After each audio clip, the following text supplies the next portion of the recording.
You guys know what separation of church and state is?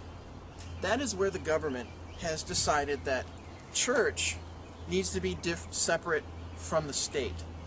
And, you know, like it or not, I think just on a legal basis, it's probably pretty good.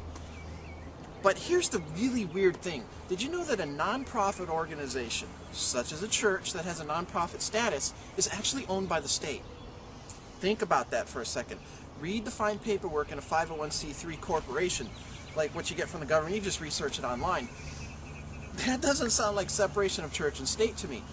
When you start a 501c3 corporation and you want to start a church and you want to be tax exempt, the government owns your church, man. That is not separation of church and state when the state owns the church. Yes, we'll have representatives from 9 denominations who actually pastor somewhere in the neighborhood of about 10 million people. And we're going to, first of all, equip them with the information they need to know about what they can say and what they cannot say in the church that would violate their 501c3 status with the IRS. In fact, we're going to have the IRS administrator there. We're going to have the Attorney General, Eric Holder, there.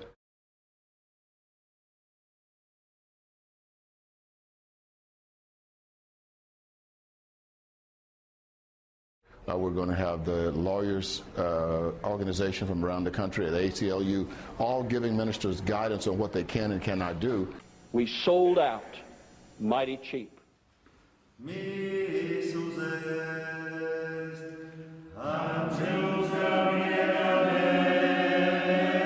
Not a church. They are a government corporation. The pastor is not a pastor. He is a corporate officer. Same with the deacons, the elders. They are viewed as corporate officers of the state. And I really believe, and this is kind of harsh for me to say, but I mean, I'm in the heart of this battle for so long, and I really believe what I'm about to tell you, Alex. I really believe that at the heart of the problem, our pastors and churches today are state worshipers. They are. I really believe that. They do not worship the King of the universe, the King of Kings and Lord of Lords. They pretend that they do. They sing songs, they have praise services, you know, they have worship services, they talk about Jesus, they preach the gospel, etc. But every time when push comes to shove and you got to make a decision, government is going to be the one that you side That's with. right. Who you serve is who you obey. Who you serve is who you obey. Who you serve is who you obey. The churches that are out there right now are 501c3s. The Internal Revenue Service is over here in their pocket. And the Internal Revenue Service is holding on to their back pocket, and they're saying, oh, you don't talk about sin. We're not interested in hearing you talk about sin. And you're not going to get involved in politics because we'll come take away your 501c3 if you get involved in politics. Well, a lot of these rules weren't established at the point in time they got in that 501c3, and they didn't realize they were going to lose all those rights, but they took themselves and placed themselves in subjection to them because they were told to by attorneys and CPAs in the church. Well, you're in a situation now where, as a church, you're in a position where you're scared to death to share the gospel of Jesus Christ, and you're scared to death to condemn sin. And the reason why you are is because if you condemn it, you're afraid they're going to come and take your stuff. Because they do have the authority to come take your stuff if you fall outside of the confines of the contract of the 501c3 rules and regulations. And now you're in a position as a church where you not only have that as a problem, but you're also sitting in a situation where if you all of a sudden make that decision to start talking about politics and to deal with sin the way you need to deal with sin, you're in a situation where they come in and say, you're no longer tax exempt. And because you're not tax exempt, we're going to declare all back taxes on you and your property. So we're going to go back now and you owe us $4 million for the back taxes that you have, and we're going to apply penalties and interest because you violated your 501c3. So they're in a situation where they can come take all their stuff because they violated their tax exemption status. And the worst part about it is attorneys have now taken and put churches in a position where they've not only done that, but they're pledging the people in the church as surety against the church. You're coming in and now you're a member of the church, You're a stockholder of that church, and if the church has a difficulty, they're going to come to you for that money. Not only that, but you're also in a situation where if you personally donated money to the church, and that money that you personally donated to the church, you wrote off on your income taxes, they declare that church to not be a proper tax exemption status. Now they're in a situation where they'll come back and say, that was disallowed, and because that was disallowed, you owe back taxes and penalties and interest on everything that you donated because it was a disallowed exemption. So the churches that are out there are sitting in a situation where the house was built on sand. We sold out mighty cheap. The title of it is Separation of Church and State, but the subtitle is God's Churches. And they are God's churches. Pastor, it's not your church, it's God's church. Right. It's God's church. And is God's church a spiritual entity or is it a legal entity? That all depends on what you have done with it or what others in the past have done with it. I'm saying the majority, the very vast majority of churches today are no longer New Testament churches. They have become creatures of the state. They are now businesses or government entities. And when a church becomes a government entity, then that church ceases to have Christ as its head.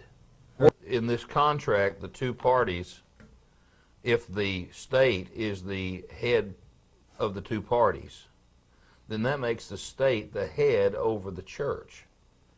And we know from Ephesians chapter 5, the Bible says that Christ is the head of the church. Now they can't even teach marriage. They won't even criticize abortion because it might offend someone. Now they're taking the crosses out of churches all over America. I know you know about that initiative. I mean, this is it.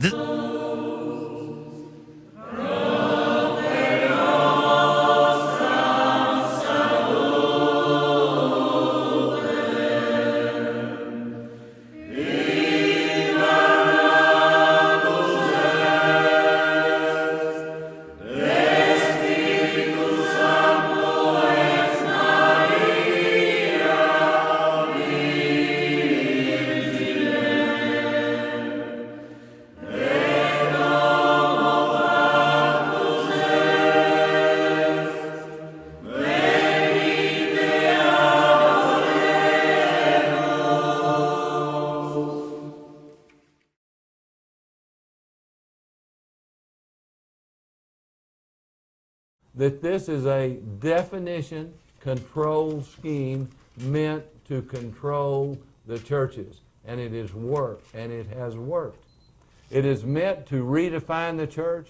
It is meant to keep the church within the four walls and not go out and do its job. So again, that 501c3 tax exempt status has been the tool that Lyndon Johnson first created back in the 1950s, that he knew what would happen. He knew it would neuter and control the pastors and churches. And that's exactly what it's done. And now when you get guys like Franklin Graham and Richard Land, who, by the way, is a member of the CFR, as you know, coming out saying that they support Barack Obama's gun control initiatives, especially the universal background check, it shows the power that the government has over many of these evangelical leaders.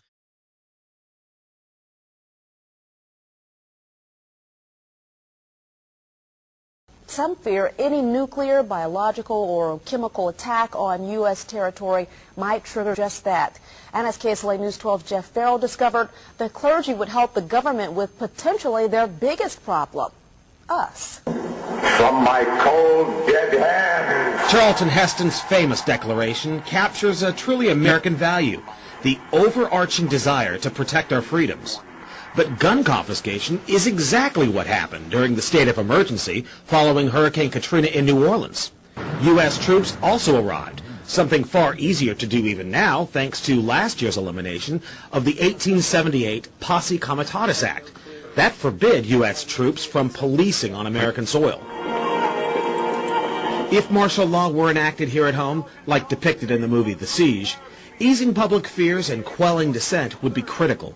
And that's exactly what the Clergy Response Team, as it's called, helped accomplish in New Orleans. Jeff, the primary thing that we say to anybody is let's cooperate and get this thing over with, and then we'll settle the differences once the crisis is over. Such clergy response teams would walk a tightrope between the needs of the government versus the wishes of the public. In a lot of cases, these clergy would already be known in the neighborhoods in which they're helping to defuse that situation. For the clergy, one of the biggest tools that they will have in helping calm the public down or obey the law is the Bible itself, specifically Romans 13. Because the government is established by the Lord, you know, and that's what we believe in the Christian faith. That's what's stated in the Scripture. FEMA training to take guns and have pastors prepared for it. They're planning to come for the guns. This is like catching, you know, the Nazis, you know, infiltrating the White House or the Chi-Coms. I mean, this shows the authoritarian, creeping nature that they're waiting for these shootings. As we know, the FEMA camps have been, the FEMA has been instructing pastors for many years.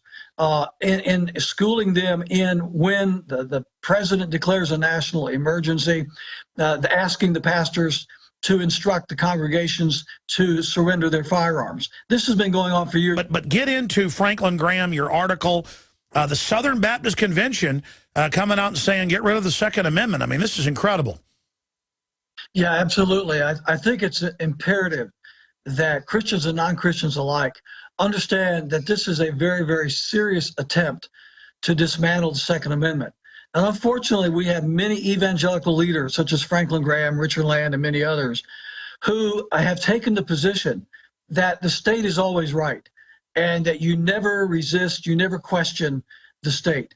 And if the state says that you are to register your guns, then you're supposed to register your guns. If a universal background check, then so be it.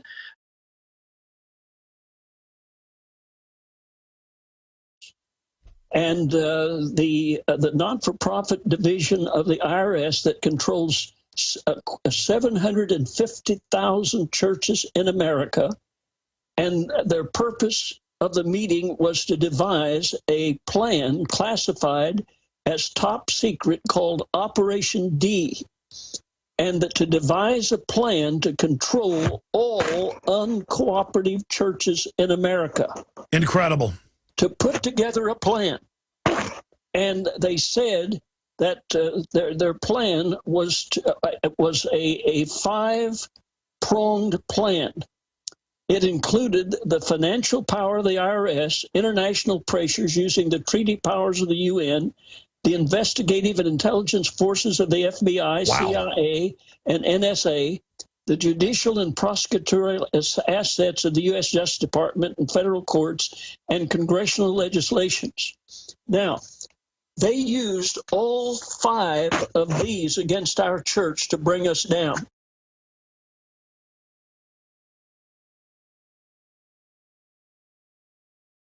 Congress shall make no law respecting an establishment of religion and preventing the free exercise thereof. So 501c3 as applied to churches violates the First Amendment to the United States Constitution. 501c3 is a law. That had to be written by the Congress. Both houses had to approve it, sent to the president, had to be signed into law. For those rules, that's true. But the fifth rule may not violate fundamental public policy was added by the Internal Revenue Code, the Internal Revenue Service itself. Or follow what God says, and so no one can then dispute that. And so we are the sovereigns here with only God above us, not the state above us, because whoever you put above you is God. And we've now made the state God, and it's now acting like God, and it's now saying it's God. And where do you want to start first? I mean, it's like the dam broke, the hedge is being lifted, evil is flooding in, and the preachers are all bought off. Yeah, unfortunately, the 501c3 tax-exempt status has made slaves out of most pastors and churches. They fear the IRS. They fear the loss of their tax-exempt status. And so when they get into the pulpits, they are afraid to discuss anything that might be controversial. Plus, let's not forget this. There's a lot of people out there in the congregations that are very weak, very wishy-washy. They do not want to hear the hard issues. A lot of pastors are deathly afraid of offending their own congregations, and they're afraid of losing the tithes and offerings of people. They're afraid of the controversy that may erupt inside the congregation. That combination has completely neutered the pulpits of America. And you're right. The churches and the pastors of America are literally contributing to the decline of our liberties here in this country today. And I think this is very comparable to the Nazi Germany period of history, when there were some 14,000 evangelical churches in Germany at the time. And of the 14,000 evangelical churches in Nazi Germany, was becoming Nazi Germany, only 800 resisted Adolf Hitler. That's about 5%.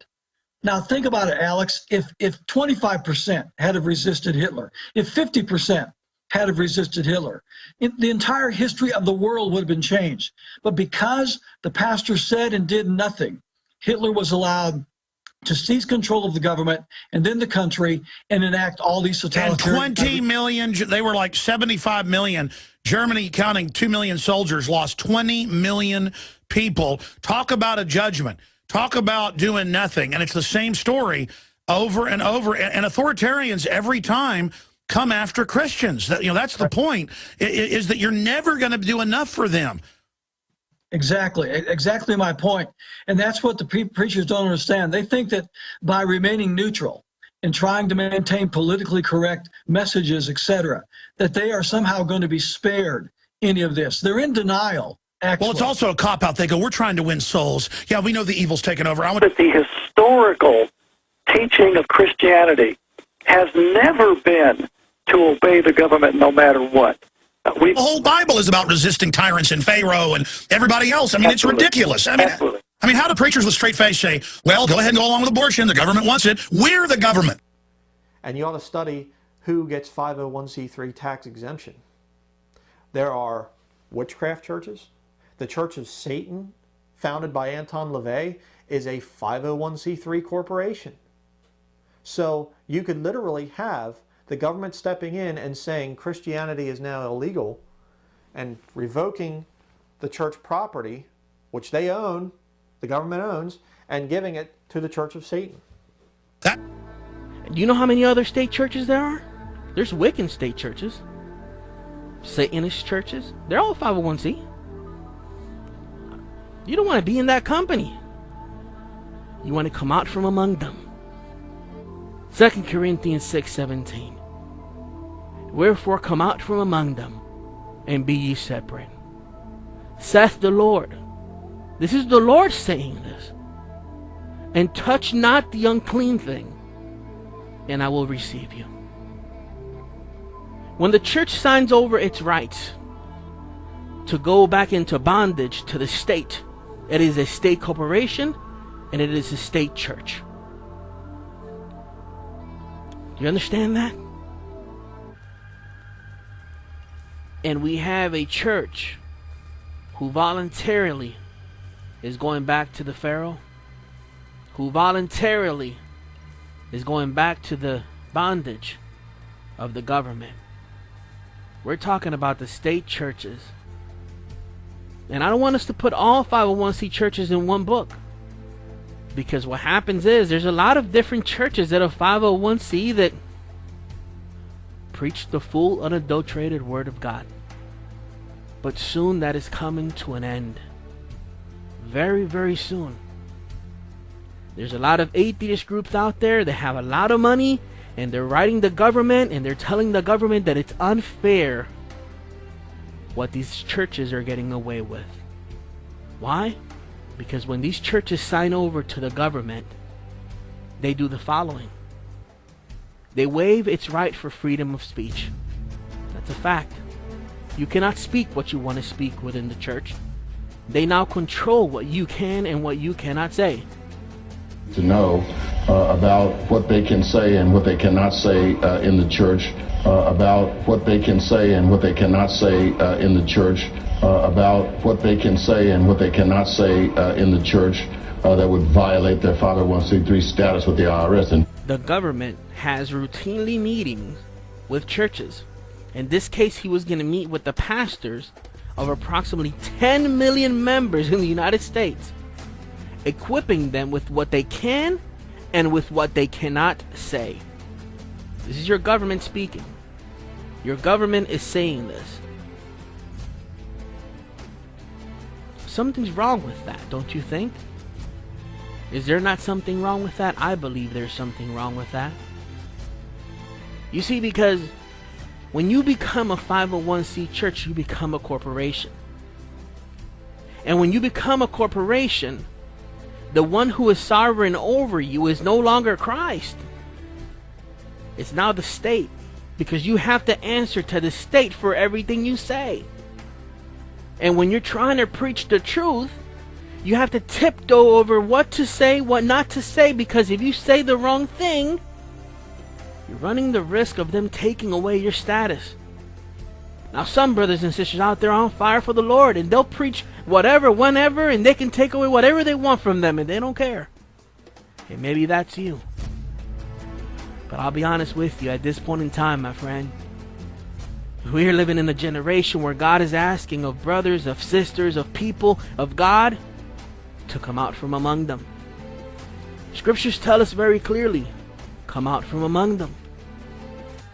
How is it that the church in the United States of America, the church that for countless of years in the 40s, 50s, 60s, sent forth so many missionaries across the globe, revivals on every corner, tent churches here and there, but now it's filled with so much lukewarm entertainment within the church? The church no longer speaks on the issues that matter. The church is now quiet. The church is now strangled by the oppression of the 501c status. But the real issue has now surfaced. The whole question is, who is the Lord? Is it Caesar or is Christ Lord? And that is going to have to be settled in the United States. And that is the real question at issue now. Who is Lord?